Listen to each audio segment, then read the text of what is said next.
ओम नमो भगवते वासुदेवाय। जय श्रीमन्नारायण। राधे राधे। एक बार देवर्षि नारद के मन में आया कि भगवान के पास बहुत महल आदि हैं, एक आध हमको भी दे दें तो यहीं आराम से टिक जाएं, नहीं तो इधर उधर घूमते रहना पड़ता है। भगवान के द्वारका में बहुत महल थे। नारद जी ने भगवान से कहा, भगवान आपके पास बहुत महल हैं, एक हमको दे दो तो हम भी आराम से रहें, आपके यहाँ खाने पीने का इंतजाम अच्छा ही है। भगवान ने सोचा कि यह मेरा भक्त है, विरक्त सन्यासी है, अगर यह कहीं राजसी ठाठ में रहने लगा तो थोड़े दिन में ही इसकी सारी विरक्त भक्ति निकल जाएगी। अगर हम इनसे सीधा मना करेंगे तो ये बुरा मान जाएगा, लड़ाई झगड़ा करेगा कि इतने महल हैं, एक महल नहीं दे रहे हैं। भगवान ने चतुराई से काम लिया। नारद जी से कहा, जाकर देख ले, जिस मकान में जगह खाली मिले वही तेरे नाम कर देंगे। नारद जी वहां से चले गए। भगवान की तो 16,108 रानियां और प्रत्येक के 11-11 बच्चे भी थे। यह द्वापर युग की बात है। सब जगह नारद जी घूम आए, लेकिन कहीं एक कमरा भी खाली नहीं मिला, सब भरे हुए थे। आकर भगवान से कहा, वहां कोई जगह खाली नहीं मिली। भगवान ने कहा, फिर क्या करूं, होता तो तेरे को दे देता। नारद जी के मन में आया, यह तो भगवान ने मेरे साथ धोखाधड़ी की है, नहीं तो कुछ न कुछ करके किसी को इधर उधर शिफ्ट कराकर खिसकाकर एक कमरा तो दे ही सकते थे। इन्होंने मेरे साथ धोखा किया है, अब मैं भी इन्हें मजा चखाकर छोड़ूंगा। नारद जी रुक्मणी जी के पास पहुंचे। रुक्मणी जी ने नारद जी की आवभगत की, बड़े प्रेम से रखा। उन दिनों भगवान सत्यभामा जी के साथ रहते थे। एक आध दिन बीता तो नारद जी ने उनको दान की कथा सुनाई। सुनाने वाले स्वयं नारद जी। दान का महत्व सुनाने लगे कि जिस चीज का दान करोगे वही चीज आगे तुम्हारे को मिलती है।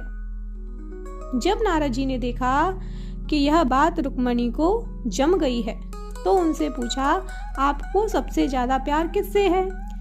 रुक्मणी जी ने कहा, यह भी कोई पूछने की बात है, भगवान हरि से ही मेरा प्यार है।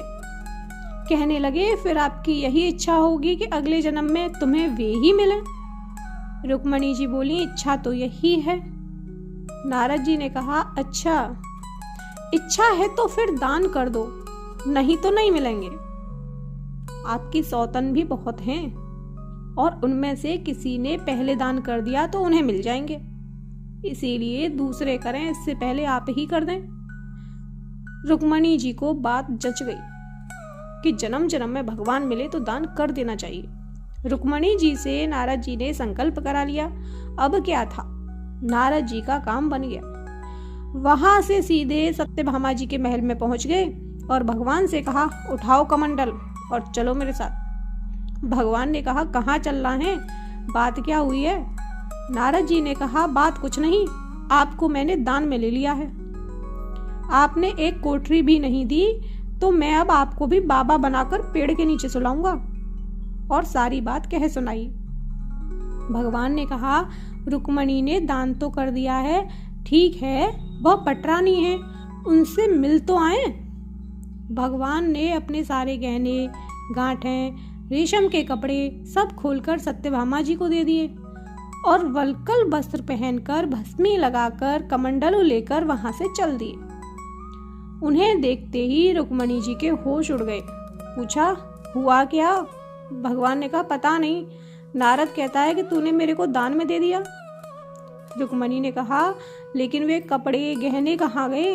उत्तम केसर को छोड़कर यह भस्मी क्यों लगा ली? भगवान ने कहा, जब दान दे दिया तो अब तो मैं नारद का हो गया, इसलिए अब वे ठाट फाट नहीं चलेंगे, अब तो अपने भी बाबा जी होकर जा रहे हैं। रुक्मणी ने कहा, मैंने इसलिए थोड़ी दिया था कि ये ले जाएं। भगवान ने कहा, और काहे के लिए दिया जाता है? इसीलिए दिया जाता है कि जिसको दो वह ले जाए। अब रुक्मणी जी को होश आया कि यह तो गड़बड़ मामला हो गया। रुक्मणी जी ने कहा, नारद जी, यह आपने मेरे से पहले नहीं कहा, अगले जन्म में मिलेंगे सो मिलेंगे, अब तो हाथ से ही खो रहे हैं। नारद जी ने कहा, अब तो जो हो गया सो हो गया, अब मैं ले जाऊंगा। रुक्मणी जी बहुत रोने लगी। जब हल्ला गुल्ला मचा तो सब रानियां भी वहां इकट्ठी हो गईं। सत्यभामा, जाम्बवती सब समझदार थी। उन्होंने कहा, भगवान एक रुक्मिणी के पति थोड़े ही हैं, इसीलिए रुक्मिणी को सर्वथा दान करने का अधिकार नहीं हो सकता। हम लोगों का भी अधिकार है।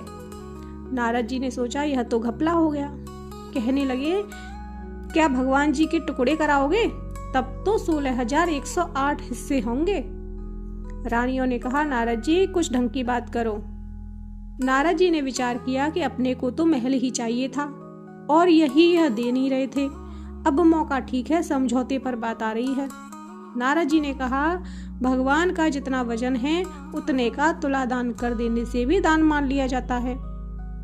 तुला दान से देह का दान माना जाता है, इसीलिए भगवान के वजन का सोना, हीरा, पन्ना दे दो। इस पर सब रानियां राजी हो गईं। बाकी तो सब राजी हो गए, लेकिन भगवान ने सोचा कि यह फिर मोह में पड़ रहा है, इसका महल का शौक नहीं गया। भगवान ने कहा, तुलादान कर देना चाहिए, यह बात तो ठीक है। भगवान तराजू के एक पलड़े के अंदर बैठ गए। दूसरे पलड़े में सारे गहने, हीरे, पन्ने रखे जाने लगे। लेकिन ब्रह्मांड को जो पेट में लेकर बैठा हो, उसे द्वारका के धन से कहाँ पूरा होना है। सारा का सारा धन दूसरे पलड़े पर रख दिया, लेकिन जिस पलड़े पर भगवान बैठे थे वह वैसा का वैसा नीचे लगा रहा, ऊपर हुआ ही नहीं। नारद जी ने कहा, देख लो, तुला तो बराबर हो ही नहीं रहा, अब मैं भगवान को ले जाऊंगा। सब कहने लगे, अरे कोई उपाय बताओ। नारद जी ने कहा, और कोई उपाय नहीं है। अन्य सब लोगों ने भी अपने अपने हीरे पन्ने लाकर डाल दिए, लेकिन उनसे क्या होना था, वे तो त्रिलोकी का भार लेकर बैठे थे। नारद जी ने सोचा, अपने को अच्छा चेला मिल गया, बढ़िया काम हो गया। उधर औरतें सब चीख रही थीं। नारद जी प्रसन्नता के मारे इधर उधर टहलने लगे। भगवान ने धीरे से रुक्मिणी को बुलाया। रुक्मिणी ने कहा, कुछ तो ढंग निकालिए, आप इतना भार लेकर बैठ गए, हम लोगों का क्या होगा। भगवान ने कहा, ये सब हीरे पन्ने निकाल लो, नहीं तो बाबा जी नहीं मान रहे हैं। यह सब निकालकर तुलसी का एक पत्ता और सोने का एक छोटा सा टुकड़ा रख दो, तो तुम लोगों का काम हो जाएगा। रुक्मिणी जी ने सबसे कहा कि यह नहीं हो रहा है तो सब सामान हटाओ। सारा सामान हटा दिया गया और एक छोटे से सोने के पतरे पर तुलसी का पत्ता रखा गया, तो भगवान के वजन के बराबर हो गया। सबने नारद जी से कहा, ले जाओ तुलादान। नारद जी ने खूब हिला डुला कर देखा, कहीं कोई डंडी तो नहीं मार रहा है। नारद जी ने कहा, इन्होंने फिर धोखा किया, फिर जहां के तहां, यह लेकर क्या करूंगा। उन्होंने कहा, भगवान आप ये अच्छा नहीं कर रहे हैं, केवल घरवालियों की ही बात सुनते हैं, मेरी तरफ देखो। भगवान ने कहा, तेरी तरफ क्या देखूं, तू सारे संसार के स्वरूप को समझकर फिर मोह के रास्ते जाना चाह रहा है, तो तेरी क्या बात सुनूं। तब नारद जी ने समझ लिया कि भगवान ने जो किया सो ठीक किया। नारद जी ने कहा, एक बात मेरी मान लो, आपने मेरे को तरह तरह के नाच अनादिकाल से नचाए और मैंने तरह तरह के खेल आपको दिखाए, कभी मनुष्य, कभी गाय इत्यादि पशु, कभी इंद्र, वरुण आदि। संसार में कोई ऐसा स्वरूप नहीं जो 84 के चक्कर में किसी न किसी समय हर प्राणी ने नहीं भोगा। अनादिकाल से यह चक्कर चल रहा है। सब तरह से आपको खेल दिखाया, आप मेरे को ले जाते रहे और मैं खेल करता रहा। अगर आपको मेरा कोई खेल पसंद आ गया हो तो आप राजा की जगह पर हैं और मैं ब्राह्मण हूँ, तो मेरे को कुछ इनाम चाहिए। वह इनाम यही चाहता हूँ कि मेरे शोक मोह की भावना निवृत्त होकर मैं आपके परम धाम में पहुँच जाऊँ। और यदि कहो कि तूने जितने खेल किए सब बेकार हैं, तो भी आप राजा हैं। और जब कोई बार बार खराब खेल करता है तो राजा हुक्म देता है कि इसे निकाल दो। इसी प्रकार यदि आपको मेरा खेल पसंद नहीं आया है तो फिर आप कहो कि इसको कभी संसार की नृत्यशाला में नहीं लाना है, तो भी मेरी मुक्ति है। भगवान बड़े प्रसन्न होकर तराजू से उठे और नारद जी को छाती से लगाया और कहा, नारद तेरी मुक्ति तो निश्चित है। बोलिए भक्त वत्सल भगवान की जय हो।